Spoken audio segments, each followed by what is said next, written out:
প্রাক্তন কেন্দ্রীয় গোয়েন্দা কর্তা গদাধর চট্টোপাধ্যায় আমাদের সঙ্গে রয়েছেন। আমি গদাধর বাবুর কাছে এইটা একটু বুঝতে চাইছি যে এই ঘটনার সঙ্গে জঙ্গি মডিউল কিভাবে জড়িত রয়েছে। তার কারণ গতকাল দর্শকেরা জানবেন যে একেবারে প্রচুর বিস্ফোরক উদ্ধারের ঘটনা ঘটে, প্রায় 2900 কেজি বিস্ফোরক উদ্ধারের ঘটনা ঘটে। গতকালই আপনাদের দেখিয়েছিলাম যে 8 জনকে গ্রেফতার করা হয়েছিল সন্দেহভাজন জঙ্গি হিসাবে, এবং তার মধ্যে 3 জন ছিলেন ডাক্তার। তারপরই যেটা দেখা যাচ্ছে গদাধর বাবু, সকাল 7টায় এই i20 গাড়িটি বেরোচ্ছে ফরিদাবাদ থেকে।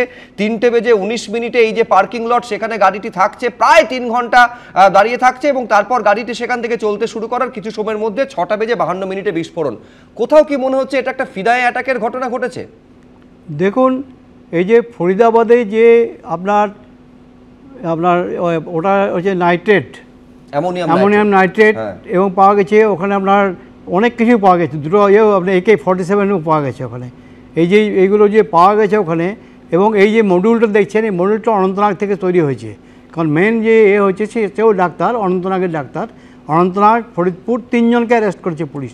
এবং আমার মনে হয় এই অ্যারেস্ট করার পরে এই যে আপনি যাকে এখন যে ধরেছে ড্রাইভার উমর, এ হয়তো কিছু এক্সপ্লোসিভ নিয়ে, এবং এক্সপ্লোজিভ এটা মনে হচ্ছে একদম আপনার RDX নয়, এটা নাইট্রেটই আছে পড়াশোনা, কারণ কালো ধোঁয়া বেরিয়েছে এখান থেকে।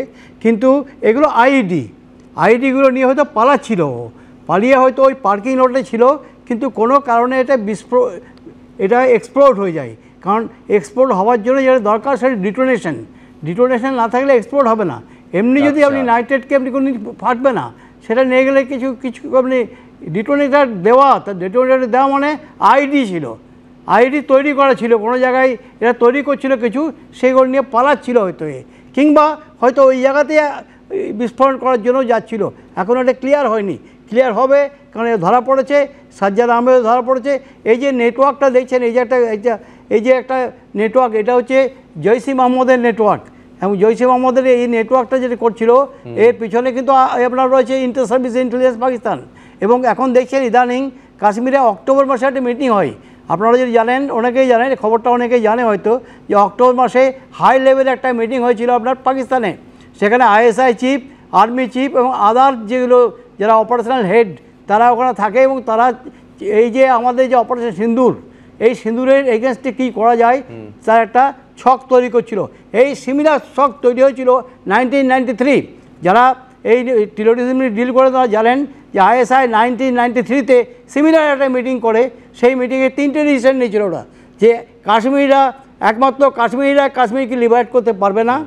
ওরা যেটা বলেছিল ISI, আমি যদি কোট আনকোট বলি, সেটা হচ্ছে যে কাশ্মীরিরা ভাত খেয়ে যুদ্ধ করা যায় না। যার জন্য প্রথম ওরা যারা গেস্ট মুজাহিদিন বা ফরেন মুজাহিদিনকে এই মিলিটারির সঙ্গে পাঠালো 93-তে। সেকেন্ড যেটা করেছিল, এই যে আপনার আইডিটা প্রথম আসে, এক্সপ্লোসিভটা প্রথম আসে 1993। থার্ড যেটা হয়েছিল যে শুধু কাশ্মীর নয়, আদার হিন্টারল্যান্ডে, অর্থাৎ ভারতবর্ষের চারদিকে ছড়িয়ে দাও। এখন যেটা হয়েছে সিমিলার প্যাটার্ন তৈরি করছিল। এবং আপনি দেখবেন যে কাশ্মীরে এখন দেখবেন যে রেড অ্যালার্ট চলছে, কাশ্মীরে এখন প্রচণ্ড রকমের সার্চ অপারেশন চলছে, কারণ প্রচুর ওরা একে ঢুকিয়েছে অলরেডি। কারণ এই সিজনটা, এই শীত পড়ে যাবে, বারামুল্লা সেক্টর বন্ধ হয়ে যাবে, গুড়াই সেক্টর দিয়ে যাওয়া যাবে না। এবং অনেক কাশ্মীরি ঘর ছেড়ে দিয়ে তারা চলে যায় শীতকালে অন্য জায়গায়, ঘরগুলো ফাঁকা পেয়ে যায় এর সময়, হাইড আউটের অভাব হয় না। এই সুযোগে ওরা নাশকতার ছক করছিল।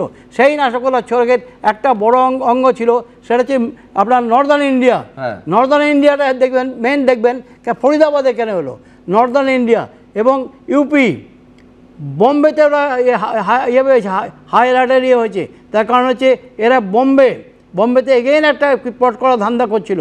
সুতরাং এই যে প্ল্যানগুলো করছিল, এই প্ল্যানিংয়ের একটা, আপনি বলছেন আজকে গতকাল যে ঘটনা ঘটেছে সেটা অপারেশন সিঁদুরে যেভাবে পাকিস্তানকে একেবারে পর্যুদস্ত করা হয়েছিল, তার একটা রিটালিয়েশন বা বদলা নেওয়ার একটা পরিকল্পনা, সেটা পাকিস্তান অনেকদিন থেকে একেবারে স্টেট স্পন্সরড, তার একটা অঙ্গ করা হচ্ছে। এটা যদি অ্যাক্সিডেন্টাল যদি না হয়, তাহলে কিন্তু এটা একটা অঙ্গ। মানে আপনি বলছেন এইটা একটা অন্য জায়গায় নিয়ে যাওয়ার পরিকল্পনা ছিল, তার কারণ যে একেবারে যৌথ অভিযান, সেই যৌথ অভিযানে যখন একের পর এক জঙ্গি সন্দেহে যাদের গ্রেফতার করা হচ্ছে, হোয়াইট কলার জবের সঙ্গে যে সমস্ত জড়িত তাদেরকে যখন গ্রেফতার করা হচ্ছে, সেখান থেকে এই এত পরিমাণে বিস্ফোরককে অন্য কোথাও সরিয়ে নিয়ে যাওয়ার চেষ্টা, তার মাঝে এই বিস্ফোরণের ঘটনাটা। এই 11 ঘন্টা লালকেল্লার কাছে যখন বিস্ফোরণের ঘটনা ঘটছে তার আগে প্রায় 11 ঘন্টা এই উমর উন নবী কোথায় ছিল, এই গাড়িটা কোথায় ছিল, হান্ডে i20 গাড়িটা। আমি এবারে টাইম লাইনটা পরপর আপনাদের সামনে রাখি। ঘড়ির কাঁটায় সকাল 7টা গতকাল হরিয়ানার ফরিদাবাদে প্রথম দেখা যায় বিস্ফোরণে ব্যবহৃত গাড়িটিকে। ফরিদাবাদে যে এশিয়ান হাসপাতাল থেকে বেরোতে দেখা যায় উমরের i20 গাড়িটি। এর ঠিক 1 ঘন্টা পরে 8:13 বদরপুর টোল প্লাজা পেরিয়ে দিল্লিতে ঢোকে বিস্ফোরণে ব্যবহৃত i20 গাড়ি। 8:20 ওখলা ইন্ডাস্ট্রিয়াল এরিয়ার কাছে এই সন্দেহভাজন গাড়িটিকে দেখা যায়। এরপর 3:19 দুপুরে লালকেল্লার কাছে পার্কিং লটে ঢোকে উমরের সাদা গাড়ি। সেখানে 3 ঘন্টা দাঁড়িয়েছিল গাড়িটি। 6:22 পার্কিং লট থেকে বেরোয় এই গাড়িটি। তার 30 মিনিট পর 6:52 সিগন্যালের কাছে হান্ডে গাড়িতে এই ভয়াবহ বিস্ফোরণ, যাতে এখনো পর্যন্ত 12 জনের প্রাণ চলে গিয়েছে।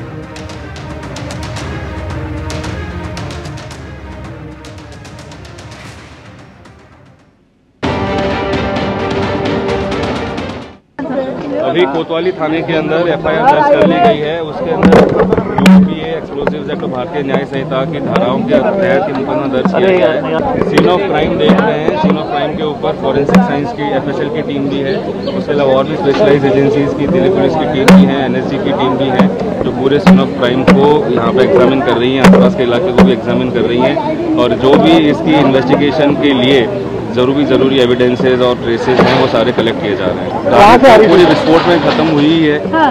और उसके अंदर अभी और जो भी उसके साथ लिंक्ड फैक्ट्स आएंगे, अभी वही मैं कह रहा हूँ, it is too premature to comment upon anything. गाड़ी के अंदर ड्राइवर की बॉडी मिली है? बॉडी अभी तो देखो, अभी तो चल रहा है, अभी एफएसएल की टीम है, वो लोग उठा रहे हैं उसको, और उसके अंदर कुछ बॉडी पार्ट्स भी हैं। तो let us see how it connects. Parking में गाड़ी करीब 3 घंटे भी खड़ी रही है। देखते हैं, अभी हम लोग पूरा सीक्वेंस ऑफ इवेंट्स भी बना रहे हैं। এই যে দিল্লিতে বিস্ফোরণের ঘটনা ঘটেছে, এই উমর উন নবী সেই টেরর মডিউলের মাস্টারমাইন্ড। জঙ্গিদের হয়ে পোস্টার লাগানোর মামলার তদন্তে সন্ত্রাসবাদী চিকিৎসকের হদিশ। জঙ্গিদের পোস্টার মামলার তদন্তে প্রথম সামনে আসে চিকিৎসক মুজাম্মিলের নাম। 30 অক্টোবর মুজাম্মিলকে আটক করে পুলিশ। তারপর আসে ফরিদাবাদ মডিউল। ডাক্তারি করতে গিয়ে অনন্তনাগে গিয়েছিল আদিল এবং সেখানেই লকারে রাখে AK-47। আর তারপর ফরিদাবাদ সাহারানপুরে আসে উমর, আদিল, মুজাম্মিল, ইরফান। ফরিদাবাদে একসঙ্গে কাজ করতেন এই 4 জন চিকিৎসক। যে ঘরে থাকতেন মুজাম্মিল, উমর, সেখানেই মিলেছে প্রচুর বিস্ফোরক। ফতেপুর দাগা গ্রামে আরেকটি ভাড়া বাড়িতে অ্যামোনিয়াম নাইট্রেট পাওয়া গিয়েছে। ফরিদাবাদের টেরর মডিউলের পর্দাফাঁস, আরও 6 জনকে আটক করা হয়েছে। আল ফালাহ বিশ্ববিদ্যালয়ের ফ্যাকাল্টিকে জিজ্ঞাসাবাদ করা হচ্ছে। লখনৌয়ে আরেক চিকিৎসক শাহিনের বাড়িতে পুলিশের তল্লাশি।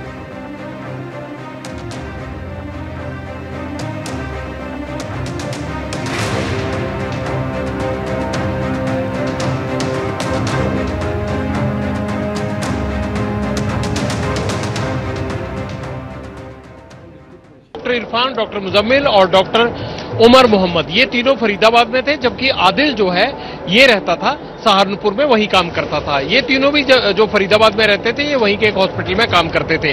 2021 में ये कहानी शुरू हुई थी। रोमाना 2021 में पढ़ते हुए ये सीनियर जूनियर थे। इन्होंने तंजीम बनाने का फैसला किया। फिर रेजिडेंसी करने के लिए जब ये अनंतनाग में आए तब इन्होंने AK-47 प्रोक्योर की। 2024 में जब ये फरीदाबाद और सहारनपुर आ गए तो यहां आकर बम बनाने लगे, और इनकी प्लानिंग बड़ी थी। लेकिन ये खुलासा कैसे हो गया, पुलिस को पता कैसे लग गया? अक्टूबर के महीने में ही कुछ टेररिस्ट ऑर्गेनाइजेशन के पोस्टर्स जम्मू कश्मीर में बांटे गए। घाटी में इन पोस्टर्स को लेके पुलिस ने जांच शुरू की तो मुजम्मिल का नाम आया। मुजम्मिल गनी को जब पकड़ा गया तो उसके बाद पता लगा कि इसका बॉस तो उमर है, और ये लोग बम बनाने की फैक्ट्री तैयार कर रहे हैं एक तरह से फरीदाबाद में। तो उसके बाद फरीदाबाद पुलिस और जम्मू कश्मीर पुलिस ने जब रेड किया तो दौज और फतेहपुर टागा गांव में इनकी फैक्ट्री पता लगी, इनका गोदाम पता लगा, बम बनाने का सामान मिला। उसके बाद उमर वहां से दौड़ आया। उमर मिसिंग हो गया वहां से। उमर भागकर दिल्ली आया, गाड़ी में आ गया। मुझे लगता है कि जो बम इन्होंने वहां बनाया था वो विस्फोटक अपने साथ लेकर आया, और 3 घंटे यहां पर, जहां मैं खड़ा हूं इसके बगल में ही यहां सुनहरी मस्जिद है, इसकी पार्किंग में उसकी गाड़ी खड़ी रही। उसके बाद उसका क्या प्लान था ये पता नहीं चल पाया। वो किसके टच में था, फोन यूज भी कर रहा था या नहीं यूज कर रहा था, या फोन जो इस्तेमाल कर रहा था उसने फेंक तो नहीं दिया था डंप डाटा के जरिए। ये सब पता लगाने की पुलिस कोशिश कर रही है, लेकिन कुल मिला के फैक्ट्स सामने आ गए हैं। कि कैसे आतंक के डॉक्टरों की ये फैक्ट्री का किस्सा जो है वो 2021 के बाद शुरू हुआ था कश्मीर वैली में, और ये डॉक्टर जब यहां फरीदाबाद और सहारनपुर आ गए तो उन्होंने उसे अंजाम देने की ओर बढ़ाया, और इसी के चलते ये पूरा ऑपरेशन हुआ। एक्चुअल फैक्ट्स ये हैं, उमर मोहम्मद पकड़े जाने के डर से भागा और फिर यहां पर विस्फोट हो गया। एक कड़ी अभी नहीं सुलझी है कि उसने अपने आप को उड़ाया या गलती से ये विस्फोट हो गया, क्योंकि अभी तक की जांच में कहीं भी ये बात सामने नहीं आई है कि इनको बम बनाकर फलानी जगह पर उसको जाकर एग्जीक्यूट करना था। इनका इस चीज को, इस जगह को, इस आदमी को उड़ाने का प्लान था।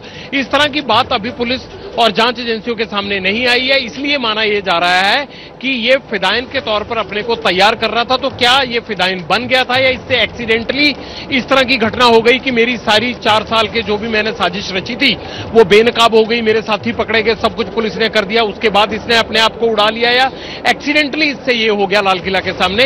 इस बात को लेकर अभी पेच है। बाकी पीछे की कहानी सारी पुलिस के सामने, जांच एजेंसियों के सामने क्लियर है, और मुझे ये लगता है कि गृह मंत्रालय को भी आज ये साफ साफ कर दिया गया होगा कि कैसे इस मामले की शुरुआत हुई और कैसे उमर मोहम्मद तक पहुंचने के लिए जो है कोशिश कर रही थी पुलिस, और इस दौरान ये धमाका हो गया।